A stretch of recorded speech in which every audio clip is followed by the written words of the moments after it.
D'où ça vient, cette idée de lancer ton média dans le foot américain français? Parce que à ce moment-là, quand toi tu le lances, il n'y a pas grand monde qui sont sur ce créneau. J'ai eu beaucoup de casquettes dans le football américain, coach, joueur, préparateur physique. J'ai vraiment touché à tout.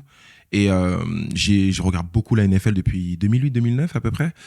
Donc j'ai toujours observé quand j'étais en Allemagne ou même quand j'étais en France, il n'y avait pas de personnes qui remettaient les highlights ou qui remettaient des actions de joueurs. Et moi, toujours en tant que joueur, je me disais, mais c'est dommage, là j'ai mis un beau TD. Et c'était sur YouTube à l'époque, la JFL, mais voilà, c'était une petite vidéo, ils mettaient 10 clips et c'était fini. Il n'y avait personne sur les réseaux sociaux qui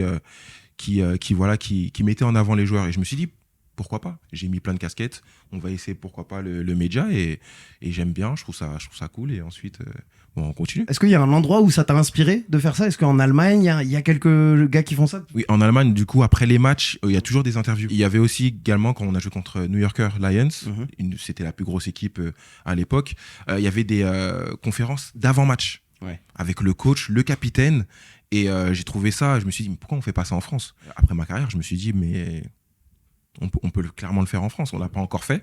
Je pense que ça va arriver prochainement, surtout avec la ligue privée, etc.